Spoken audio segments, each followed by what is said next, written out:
Hello, everyone. I'm going to work through the practice problems that are at the end of the week 2 capture sheet. So here, number 1, calculate the number of joules of heat needed to change 500 grams of water by 50 degrees Celsius. That's a weird way of writing that. Okay, so calculate the number of joules. So number of joules is what I'm looking for. That's my unknown. That's my Q value, my heat. So Q is my X. Then looking through to change 500 grams of water. Well, 500 grams, that's my mass. Now, they forgot about sig figs when they were writing all of this. So I'm going to go ahead and put a decimal here so we can assume they're all significant. And I'm going to do that going forward. Of water by 50 degrees Celsius. So that's my change in temperature, my delta T. Degrees Celsius. Now, oh shoot, they gave me two values. I'm looking for the number of joules, but I'm still missing a number. Well, that is why they told you to link to the figure. I've got my specific heat capacity of water, 4.19. Let's round to 3 sig figs. 4.19 joules per gram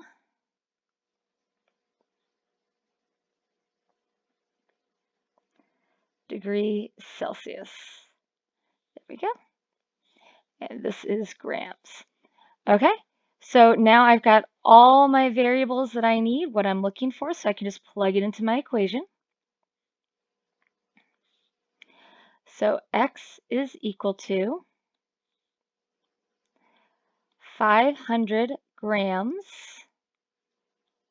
that's a G, times my specific heat capacity of water, so 4.19 joules per gram degrees Celsius, times my temperature, which is a positive change, right? Heat of water to change it by 50 degrees. Oh, they actually don't say if it is increasing or decreasing by 50 degrees, but it doesn't matter. You either need to add this much heat or take this much heat away in order to change the temperature by 50 degrees Celsius. Now I need to get X by itself, and hey, look, X is already by itself. Very nice. So I've got my calculator here.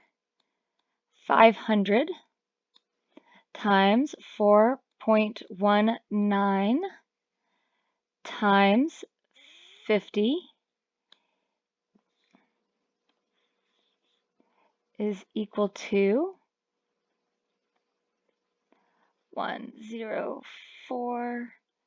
750.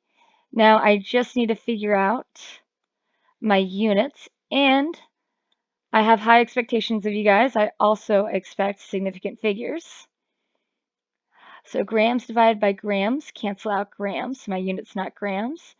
I've got degrees Celsius and then divided by degrees Celsius, so those cancel. So I'm left with joules. Then looking here, I've got 3 sig figs, 2 sig figs, 3 sig figs. So really, oh, this does not round very nice. This really rounds to 100,000 joules. And this is my last significant figure. I never really taught that trick, but you can draw a little line there to tell me that's the last significant figure. So what I'd really expect someone from my class to do is 1.0 times 10 to the 1, 2, 3, 4, 5 joules if you're going to go to the correct sig figs. Okay, now my next question. And of course, for all of our online assessments, you don't really need to worry about sig figs for your quiz assessment at the end of week 2. But I taught you this. I'm trying to teach you these good habits. Don't drop them. A 30 gram piece of iron is heated to 100 degrees Celsius and then dropped in a container of water and gives off 288 joules in cooling. Calculate the iron's temperature change. Okay, Well, I have 30 grams. So I have my mass.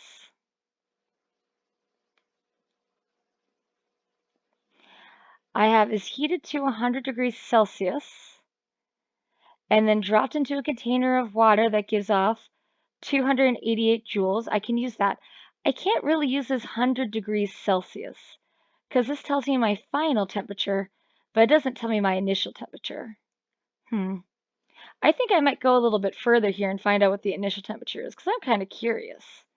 You can't just give us information like that and not have us use it. I'm too curious. So Q is 288 joules.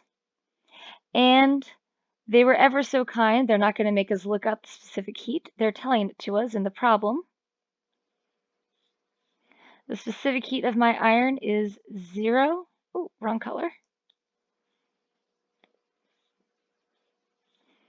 Is 0.448 joules per gram degrees Celsius. So my delta T is my unknown here.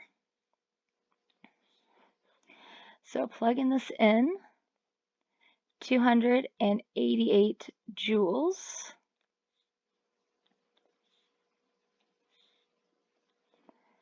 times 30 grams. Oh, and you know what? I'm going to cheat again. I'm going to put a decimal behind these numbers where they forgot to give us decimals. So that's 30 decimal.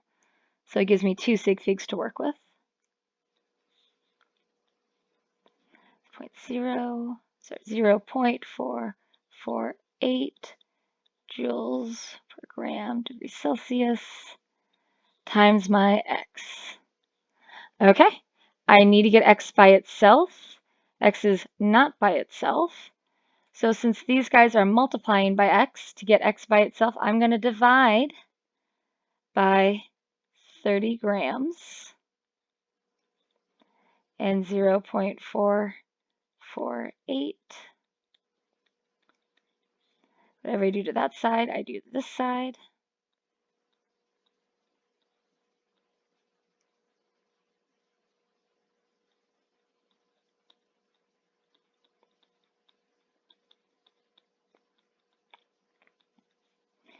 So all of that cancels out, leaving x by itself. If I look at my units here, joules divided by joules canceled, grams divided by grams canceled. I have divided by Celsius, which will actually put Celsius up to the top. So here, to find my change in temperature, my unknown x is equal to 288 divided by 30. Now you can put this into your calculator, 288 over 30 times 0.448. But a lot of times students put it in incorrectly. You forget a parentheses somewhere along the way, and so it doesn't come out the way you want it to. So the way I suggest solving this is 288 divided by 30, hit enter, and then divide it by the next term. So 0.448 to get my final answer. So my change in temperature is equal to, let's see, I said this was 2 sig figs. We're pretending like there's a decimal there.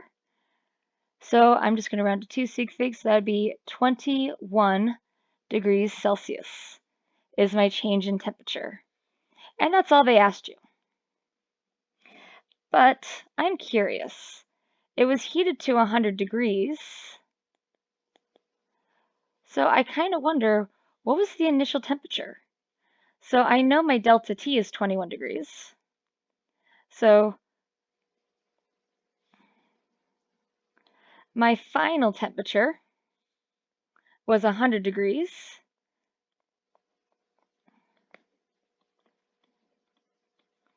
Minus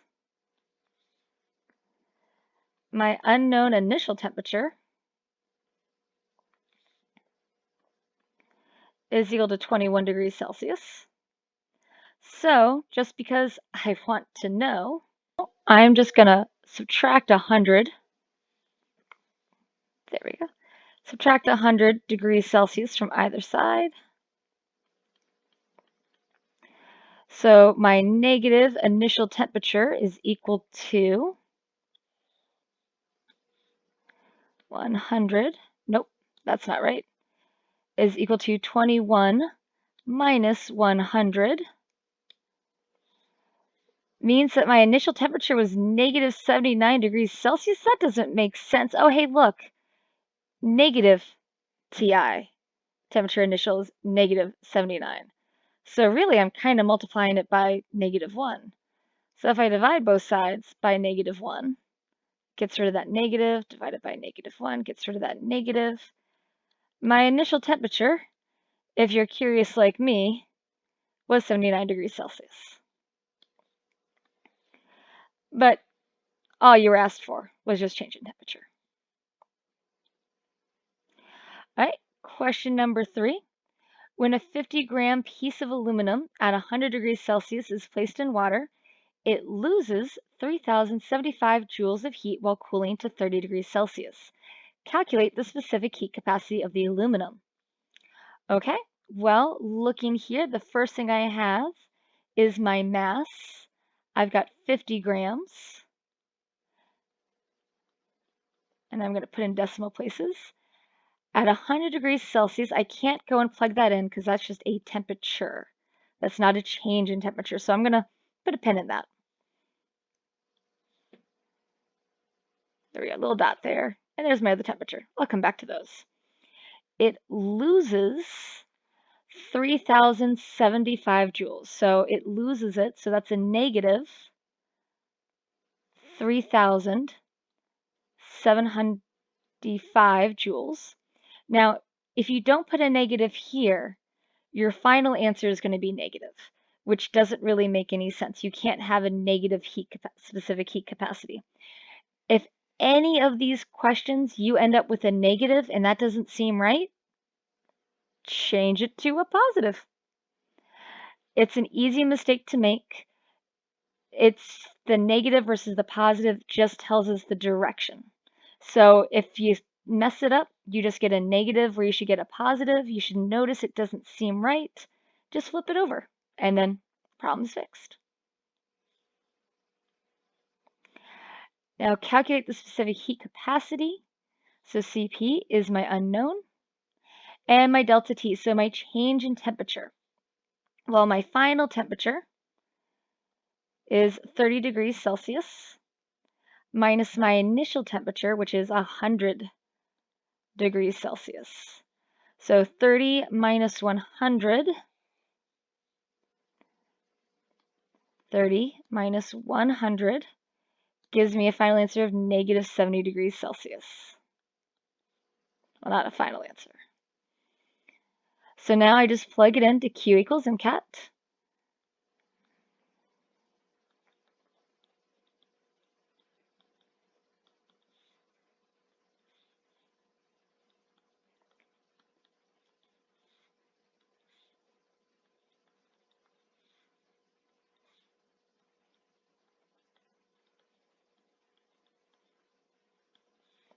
There we go. So now I just need to get x by itself. So right now I'm multiplying x by these numbers. So to get rid of them, I'm just going to divide both sides by them. So that cancels that.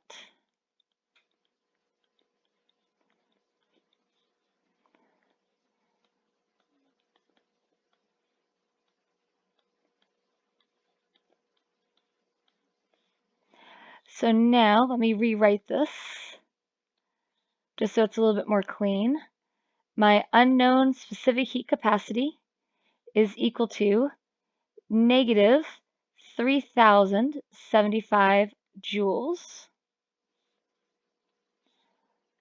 divided by 50 grams and also divided by 70 degrees Celsius.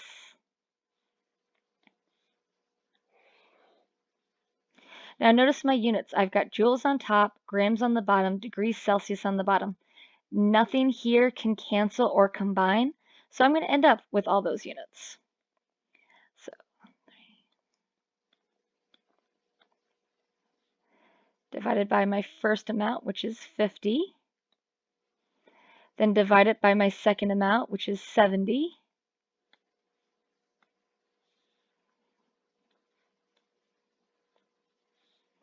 So my specific heat capacity for aluminum is 0. Let's see, 2 sig figs, 4 sig figs. I'm going to round to 2 sig figs.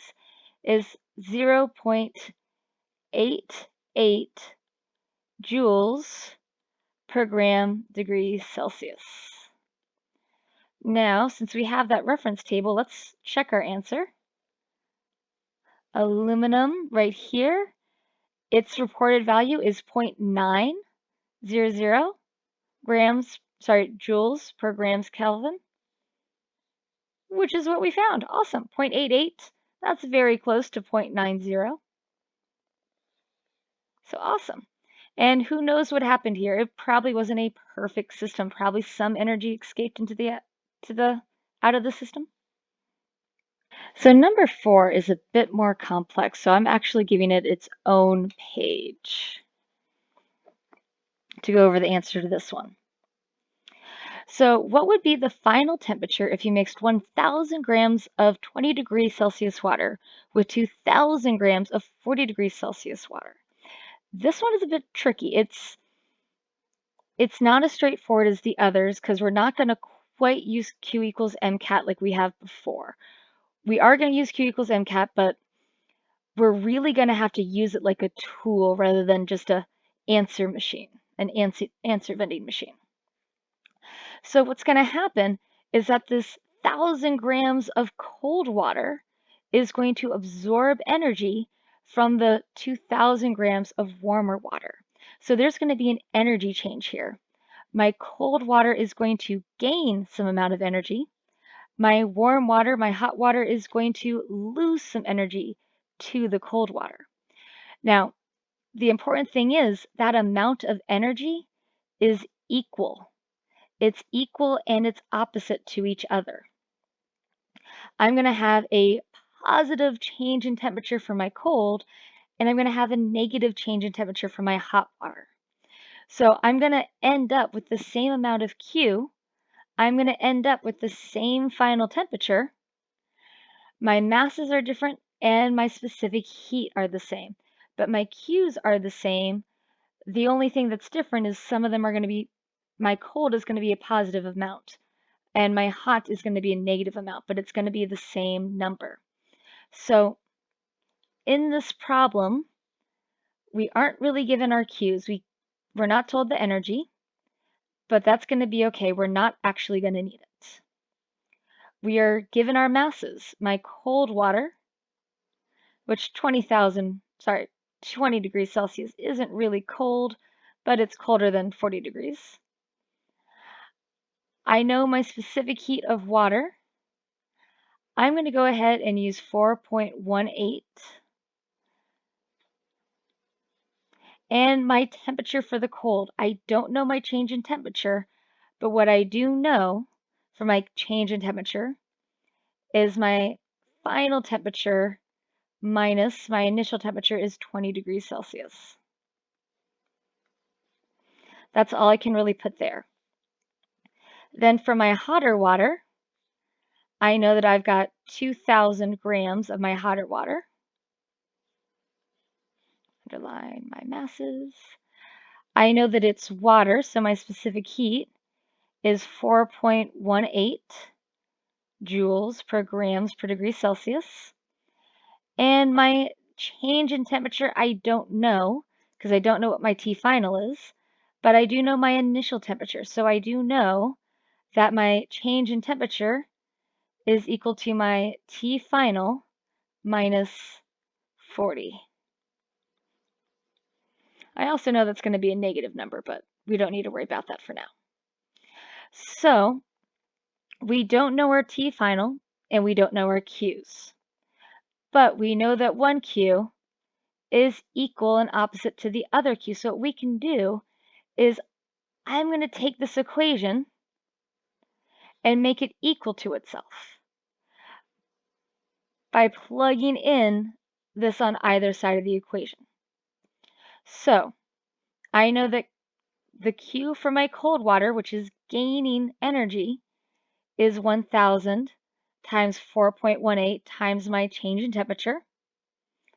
And I know that the negative Q for my hot water is losing energy, so it's going to end up to be a negative number, is equal to my 2000 grams times my 4.18 times my change in delta T.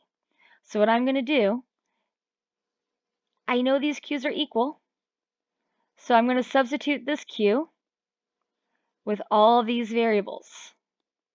And I'm going to substitute this Q with all of these variables.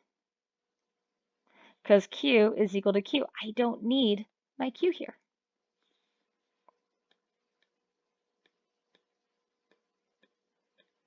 So I can rewrite this.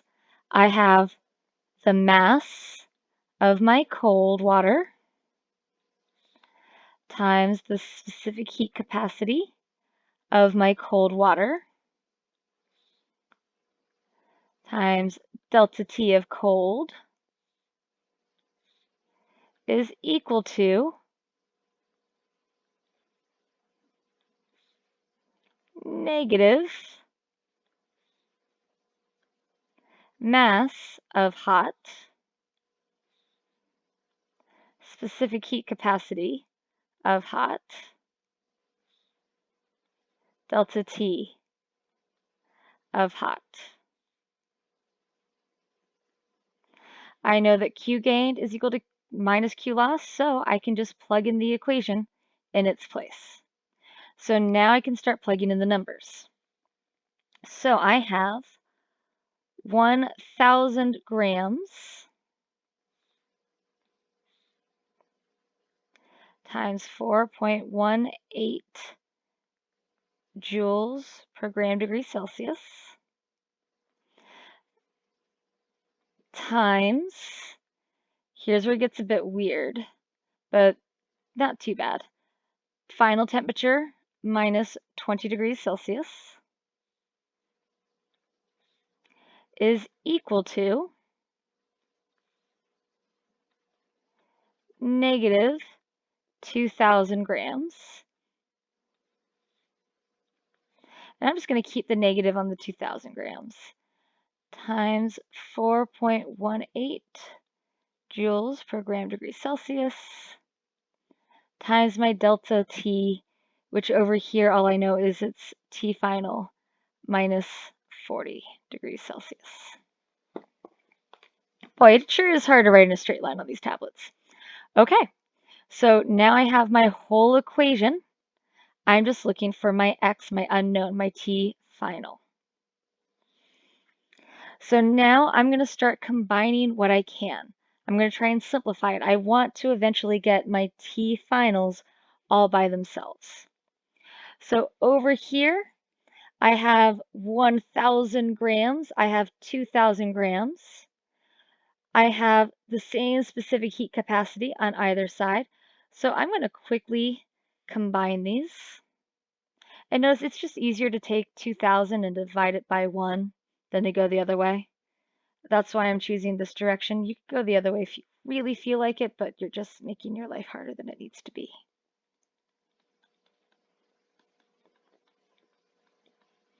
So those cancel out. Divide this by 1000 grams and also the specific heat capacity of water. Notice I'm multiplying by the specific heat of water and dividing. That cancels out. I don't need to worry about that math. All I need to worry about is 2000 divided by 1000. And I don't even need to take out the calculator for that one. So I have T final minus 20 degrees Celsius is equal to -2 times final temperature minus 40 degrees Celsius. Good, I'm one step closer. Now, I don't like these parentheses. Let's distribute. So multiply by that, multiply by that.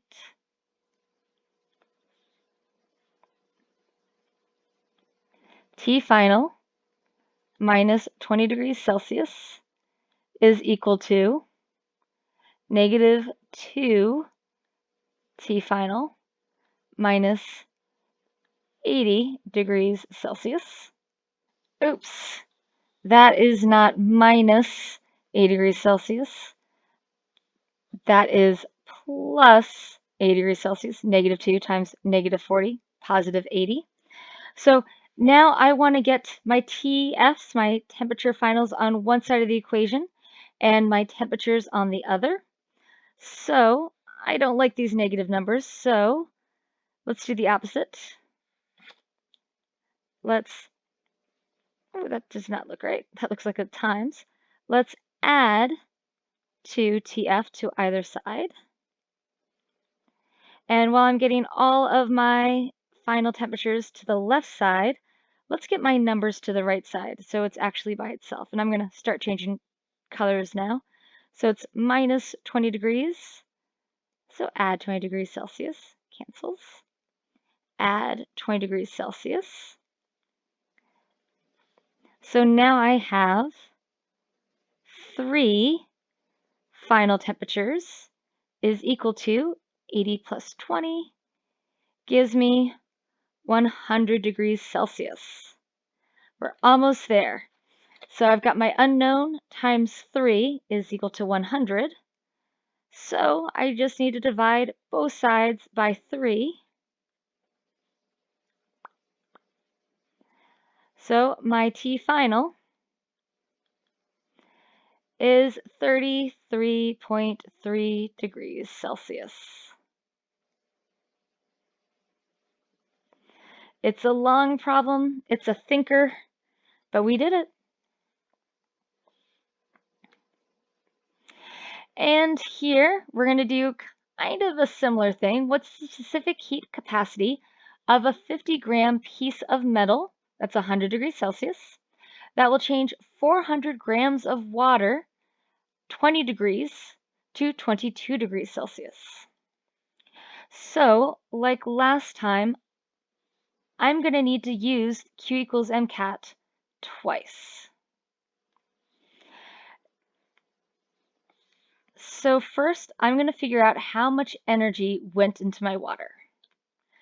Once I know how much energy went into my water,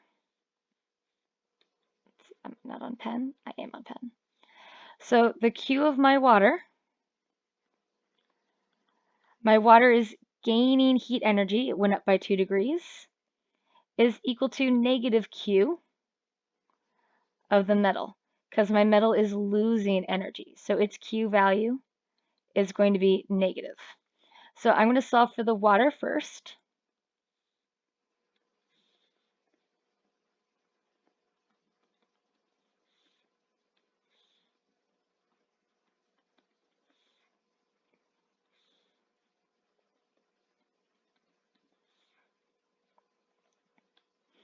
So my Q of water is my unknown. Mass of water is 400 grams.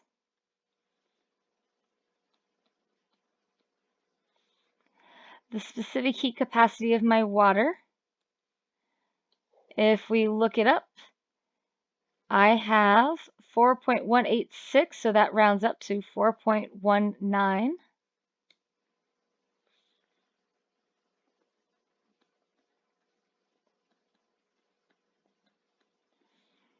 And my change in temperature,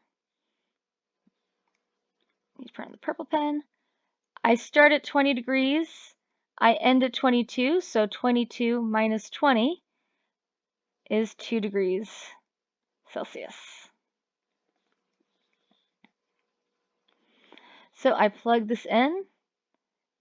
Q of water is equal to 400 grams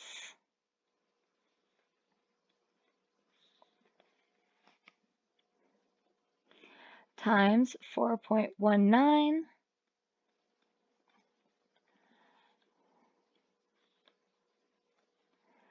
times 2 degrees Celsius. So X is already by itself. My unknown is already by itself. So now, oh, that's not my calculator. Here's my calculator. So I have 400 times 4.19 times 2 gives me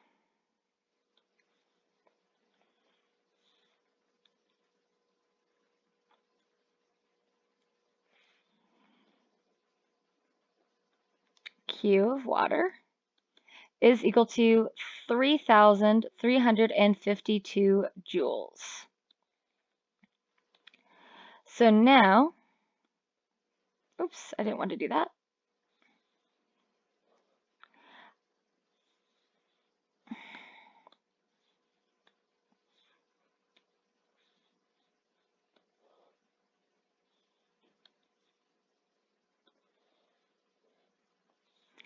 I'm going to solve this again, but plug in my values for my metal so I can find the specific heat of my metal. So I know the Q of my water, and I'm going to put metal, metal, metal. So I found the Q value from my water. So for my metal, it's the same number, but opposite. So Q metal is negative 3,352 joules. The mass of my metal, it is a 50-gram piece of metal. The specific heat capacity of my metal is what I'm actually looking for. So that's my X, that's my unknown. And then my delta T, well, I end at 22 degrees because it all ends at the same temperature. I started at 100. So I've got 22 minus 100.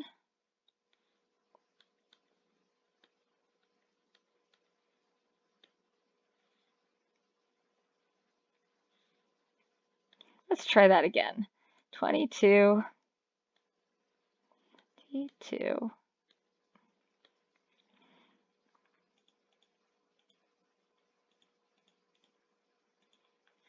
is negative 78. There we go. So I want to plug this in from my metal. Negative 3,352 joules is equal to 50 grams times my unknown specific heat capacity times my change in temperature, negative 78 degrees Celsius. So I want to get X all by itself.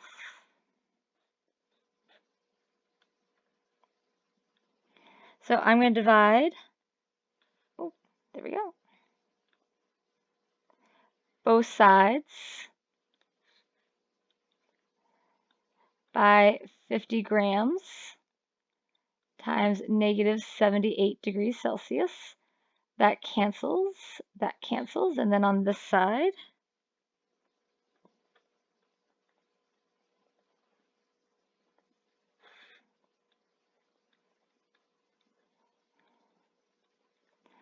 I cannot combine or cancel out any of the units on this side. Let me rewrite this so it's a little bit cleaner.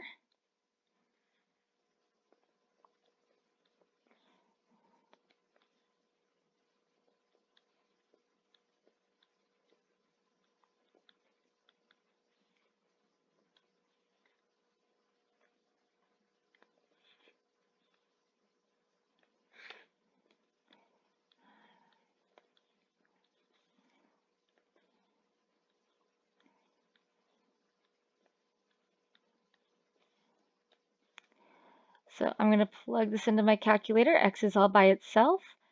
3,352 negative. Divide by the first number, which is 50. Then divide it again by my next number, which is negative 78 degrees Celsius. Now, if you screwed up with your negatives and positives, if you end up with a negative number, don't fret. Just change it into a positive number. So really, if I look at the data, and remember, we're going to pretend like there's a decimal after these numbers, so it's not all one sig fig, then I only have 2 sig figs to use. So 0.859 rounding to 2 sig figs means my specific heat capacity is 0.86